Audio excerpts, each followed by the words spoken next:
Monsieur Jodorowsky, Oui, quand on voit votre film, on a l'impression qu'au bout du compte, c'est la famille qui compte le plus. oui, c'est le commencement. Pour moi, c'est trois choses. La famille, après c'est la société, et après c'est la culture. C'est ces trois choses qui grandissent comme ça, non? Tu commences dans le ventre de ta mère. Dans ce moment-là, déjà, tu es comme un Bouddha, tu es comme un être parfait, tu as toutes les possibilités du cerveau humain, des millions et millions de neurones. Mais là, ça commence la famille à te mettre les principes qu'a la famille. Tu tombes dans les pièges, disons, un piège bon ou mauvais. Quand tu nais, après tu vas à l'école. Alors là c'est la société qui commence, te marque. Et après, c'est la culture. Tu es français, tu es chinois, tu es une race, tu es noir, tu es juif, tu es arabe. Et voilà. Et alors, tu es formé dans un piège. Tu n'es plus l'être infini que tu es marqué. Alors, tout le travail qu'on fait dans la vie, c'est se libérer des pièges. Faire de la famille quelque chose de positif. Saber guérir les blessures.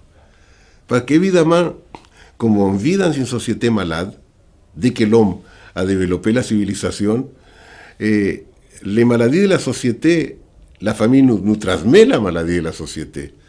Et après, il faut peu à peu se libérer, n'est-ce pas? Dès qu'on a la religion sur nous, on a la politique sur nous, on a l'économie sur nous, on a les guerres sur nous, la civilisation, les pays, les frontières, toutes ces choses-là qui nous tombent dessus. Alors nous, on doit nager là, essayer de faire une vie. Alors cette vie justement, Dans dans la danse. la danse, oui, euh, on a l'impression qu'elle s'achève parce que on vous voit vous partir avec la mort et Oui, disparaître au oui, loin. comme tout le monde. C'est une sorte de film testament. C'est quelque chose que vous avez voulu offrir à vos enfants. Écoute, c'est un film testament si je meurs bientôt, parce que j'ai 84 années, et à 84 années, on meurt. Je devrais être mort déjà à 70. Alors, chaque jour, je me réveille et dis, quelle merveille, je suis encore vivant. Ça, c'est le plus grand cadeau que je peux recevoir, un jour de plus, non? Alors, ça serait un testament. Mais si je fais un autre film, c'est un comeback. Je reviens. Je préfère que ce soit un comeback plutôt qu'un testament, n'est-ce pas? Parce que déjà, je suis en train de former les prochains films. Est-ce qu'on peut dire que ce film est à vous ce qu'Amarcord était à Fellini? Ça c'est une question très belle. Regarde, mon film, sans aucune vanité, pas de vanité, pas d'ego, je pense que personne n'a fait un film pareil, c'est nouveau, c'est Jodorowsky. Tu ne peux pas les comparer, mais le cerveau humain n'est pas prêt pour la nouveauté, donc il a besoin de comparer avec quelque chose. Tu mets un nain, c'est Buñuel. Tu mets une femme avec des seins grosses, c'est Fellini. Tu mets des mutilés ou des monstres, c'est le gars qui a fait Freaks, Todd Browning. Alors, tu parles de l'enfance, c'est Amarcord. Mais c'est pas du tout Amarcord parce que si tu te mets à faire de la mémoire de ton passé, Fellini est très doux.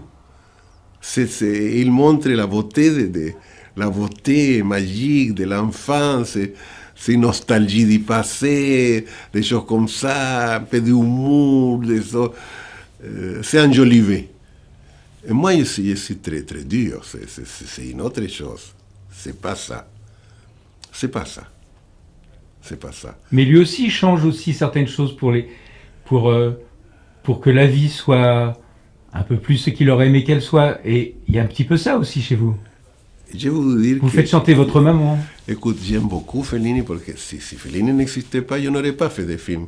Quand j'ai vu l'Estrada, je me suis illuminé. Et quand j'ai fait Santa Sangre en Rome, j'ai déclaré un nom et dit quel cinéaste vous aimez? Fellini. Fellini filmait la Voce de la Luna. Et m'a invité à venir le voir. Évidemment, je suis allé le voir. C'était la campagne comme ça. Il y avait un avertissement néon, je me rappelle. Alors Fellini m'avait arrivé, il m'a dit Jodorowsky. Et j'ai couru vers lui, j'ai dit Papa. Il m'a embrassé comme ça et a commencé à pleuvoir et à pleuvoir. Alors tout le monde a couru se garder de la pluie et on s'est plu. Alors l'unique dialogue qu'il y a avec Fellini, c'est Jodorowsky et Papa. Mais ça dit tout. Je l'ai beaucoup aimé. Alors quand je dis que c'est pas comme un Marcor, c'est pas que j'ai ni Fellini, mais je sais que moi je suis moi maintenant. J'ai mis presque un siècle pour trouver ma voix. C'est très difficile de trouver sa voix. Dans la poésie aussi, il y a les grands poètes, les grands écrivains, et tu écris, il y a les monolithes, et un jour tu trouves ta voix. Et à ce moment-là, tu as l'amour de ton œuvre. Moi, ce film, c'est le que j'aime le plus parce qu'il n'y a aucune influence. C'est ma vie, c'est mon passé, c'est mon œuvre. Mais j'adore Fellini, évidemment. Et enfin, je voulais vous demander cette chose. Vous vous trouvez en fait entre votre père et votre fils, comme tout le monde. Oui. Mais là, c'est votre fils qui est votre père. Oui, c'est incroyable. Et lui, il joue son grand-père, Eh oui. qu'il n'a pas connu. Il n'a pas connu mon père. Et c'est un approchement avec moi et mon fils incroyable. C'est comme une bombe psychologique. C'est une guérison. Parce que là, il a pleuré en voyant ce qu'il avait souffert. Après qu'il m'a chatouillé et frappé, là, il s'est mis à pleurer. Parce qu'il a compris ce qu'on m'avait fait. Vous comprenez? Et c'est un approchement profond. C'est se mettre dans l'arbre généalogique et le transformer. Parce que si mon père était cruel, dans les films, j'ai fait qu'il devienne humain. Il se retrouve à lui-même, tu vois. Il est brisé, il est humilié, il se rend compte qu'il n'est pas l'homme fort qu'il croyait, que Staline c'est un monstre, qu'Ibáñez c'est un monstre, et il devient un être humain. Et l'enfant, un père et une mère unis. Et la mère qui était humiliée, n'est-ce pas, par l'homme humilié comme ça, devient le maître spirituel de son mari. Et ma mère, qui était comme ça, une femme comme ça, inclus formellement, j'ai cherché une chanteuse d'opéra exactement avec le corps pareil de ma mère. Et ma mère voulait être chanteuse d'opéra, mais son père, à coup de bâton, l'a obligée à être vendeuse. Alors, ma mère toujours parlait comme ça. Alejandrito, comment vas? Chante. Alors, elle voulait chanter. Alors, je l'ai fait dans le film devenir une femme qui chante avec une orchestre de 40 musiciens, elle chante, tu vois. C'est un cadeau posthume à maman. Oui, je la réalise. Et je réalise mon père. Et je réalise mon enfant.